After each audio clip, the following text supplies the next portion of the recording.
water's a little dirty. Just need to clean the shock filter up in the swirl filter tank. And while they're getting ready to eat and getting used to me being around, you only see the one goldfish really. And then I don't know if over here you can see the little baby swimming. Yeah, kind of. It's got like a bladder problem or something. It swims on its side and has never gotten big. But I wanted to show you some of the big guys. Feeding time. And yes, I've been sick, so everything's a little dilapidated. But you can see there's purple basil and bok choy, and that's arugula. Bok choy and more bok choy and purple basil and a little tomato plant, more purple basil, chives. They kind of chives and onions. They go nuts. And I'll show you the filters while the lights are on. You see it's time to change that filter. I do it about every 3 days, and it comes in. Obviously, you can see that it makes a swirl and kind of goes down. Doesn't make a big swirl, but then it comes down into here. Oh, I sound like a kid in the 80s talking into a fan. Here's my biological, and I use that as biological also. And then that just kind of traps gunk in case. And then from there, it goes down to the pond, to the beds. But that's the way the system works. It all pumps up from over there via the 3/4 inch line on the very bottom, and it goes back on the 2 inch line at the top. The 1 inch line there, it is done through the bottom of this, so there's a little drain there in case I ever had a leak in the tote or that. It would all drain straight back down, and then this goes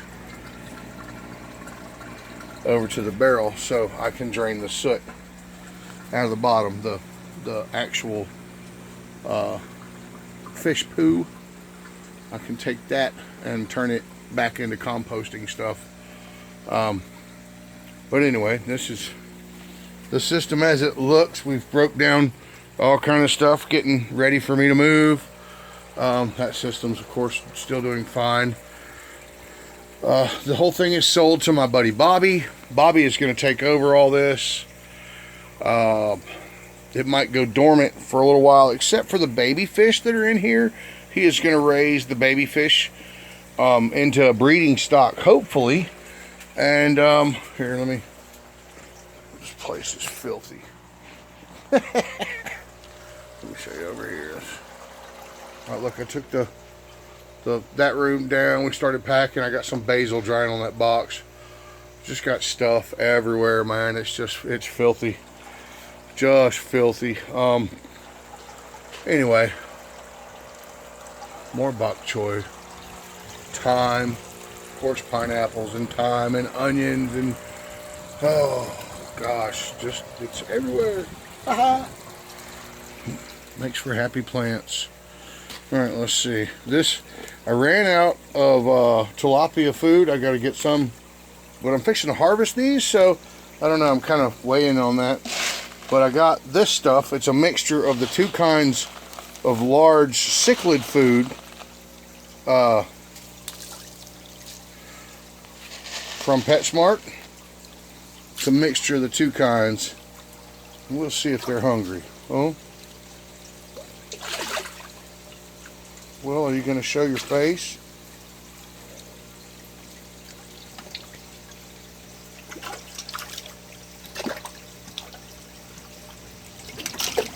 Come on, guys.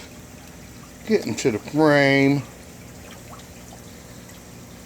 Of course, the goldfish has no problems being seen.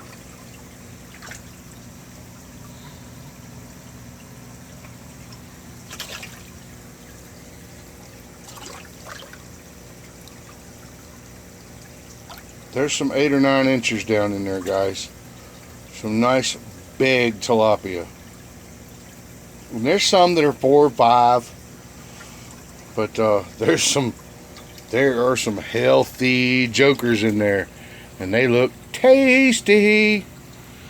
So this is the first time they've not been fed complete organic tilapia food. It's African cichlid food, and I've got to get some more tilapia food. But African cichlid food is extremely close to the same mixture, so I don't see it as a problem. As much research as I did, there was not an issue with it at all, so I'm not concerned. Else I wouldn't have done it on my monsters. Well, they're not monsters to most people, but they're monsters to me.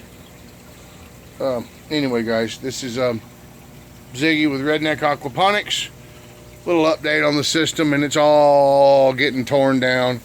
I will be out of North Carolina by the end of September, so my buddy's going to take over all this, and we've got one hell of a situation when it comes to moving all this crap. Please like, subscribe, comment below. Tell me what you think. I know it's a dumbass redneck setup, but it's mine. Tell me what you think. I love ideas. I love suggestions. Thanks. And remember, it takes nothing to be kind to others.